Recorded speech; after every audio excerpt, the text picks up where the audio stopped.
वो दूत सदोम के पास आए और लूत सदोम के फाटक के पास बैठा था। सो उनको देखकर वह उनसे भेंट करने के लिए उठा और मुंह के बल झुककर दंडवत कर कहा, हे मेरे प्रभु, अपने दास के घर में पधारिए और रात भर विश्राम कीजिए और अपने पांव धोइए, फिर भोर को उठकर अपने मार्ग पर जाइए।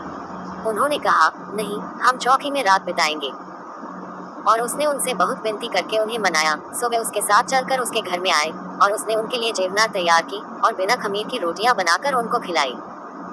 उनके सो जाने के पहले उस सदोम नगर के पुरुषों ने, जवानों से लेकर बूढ़ों तक, वरन चारों ओर के सब लोगों ने आकर उस घर को घेर लिया और लूत को पुकार कर कहने लगे कि जो पुरुष आज रात को तेरे पास आए हैं वे कहाँ हैं?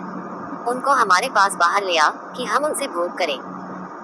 तब लूत उनके पास द्वार के बाहर गया और किवाड़ को अपने पीछे बंद करके कहा, हे मेरे भाइयों, ऐसी बुराई न करो।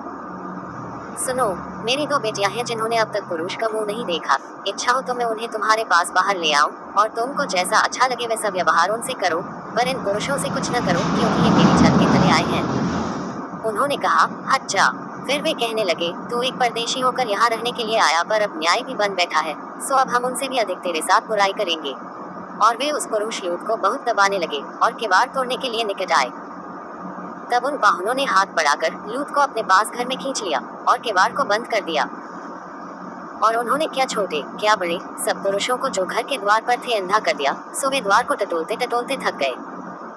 फिर उन पाहुनों ने लूत से पूछा, यहाँ तेरे और कौन कौन हैं? दामाद, बेटे, बेटियां व नगर में तेरा जो कोई हो, उन सबों को लेकर इस स्थान से निकल जा, क्योंकि हम ये स्थान नाश करने पर हैं, इसलिए कि उसकी चिल्लाहट यहोवा के सम्मुख बढ़ गई है और यहोवा ने हमें इसका सत्यानाश करने के लिए भेज दिया है। तब लूत ने निकलकर अपने दामादों को, जिनके साथ उसकी बेटियों की सगाई हो गई थी, समझा के कहा, उठो, इस स्थान से निकल चलो, क्योंकि यहोवा इस नगर को नाश किया चाहता है। पर वह अपने दामादों की दृष्टि में ठट्ठा करने हारा सा जान पड़ा। जब पौ फटने लगी तब दूतों ने लूत से फुर्ती कराए और कहा कि उठ, अपनी पत्नी और दोनों बेटियों को जो यहाँ है ले जा, नहीं तो तू भी इस नगर के अधर्म में भस्म हो जाएगा।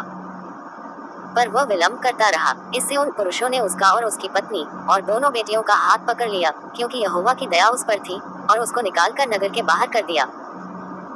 और ऐसा हुआ कि जब उन्होंने उनको बाहर निकाला तब उसने कहा, अपना प्राण लेकर भाग जा, पीछे की ओर न ताकना और तराई भर में न ठहरना, उस पहाड़ पर भाग जाना, नहीं तो तू भी भस्म हो जाएगा। लूत ने उनसे कहा, हे प्रभु, ऐसा न कर। देख, तेरे दास पर तेरी अनुग्रह की दृष्टि हुई है और तूने इसमें बड़ी कृपा दिखाई कि मेरे प्राण को बचाया है, पर मैं पहाड़ पर भाग नहीं सकता, कहीं ऐसा न हो कि कोई विपत्ति मुझ पर आ पड़े और मैं मर जाऊं। देख, वह नगर ऐसा निकट है कि मैं वहां भाग सकता हूँ, और वह छोटा भी है, मुझे वहीं भाग जाने दे, क्या वह छोटा नहीं है? और मेरा प्राण बच जाएगा। उसने उससे कहा, देख, मैंने इस विषय में भी तेरी विनती अंगीकार की है कि जिस नगर की चर्चा तूने की है उसको मैं नाश न करूंगा। फुर्ती से वहां भाग जा, क्योंकि जब तक तू वहां न पहुंचे तब तक मैं कुछ न कर सकूंगा। इसी कारण उस नगर का नाम सोअ पड़ा। लूत के सोअ के निकट पहुंचते ही सूर्य पृथ्वी पर उदय हुआ। तब यहोवा ने अपनी ओर से सदोम और अमोरा पर आकाश से गंधक और आग बरसाई और उन नगरों को और संपूर्ण तराई को और नगरों को और उस संपूर्ण तराई को और नगरों के सब निवासियों, भूमि की सारी उपज समेत नाश कर दिया।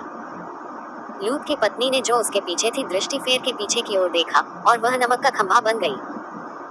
भोर को इब्राहिम उठकर उस स्थान को गया जहाँ वह यहोवा के सम्मुख खड़ा था, और सदोम और अमोरा और उस तराई के सारे देश की ओर आंख उठाकर क्या देखा कि उस देश में से धधकती हुई भट्टी का सा धुआं उठ रहा है। और ऐसा हुआ कि जब परमेश्वर ने उस तराई के नगरों को, जिनमें लूत रहता था, उलट पुलट कर नाश किया, तब उसने इब्राहिम को याद करके लूत को उस घटना से बचा लिया।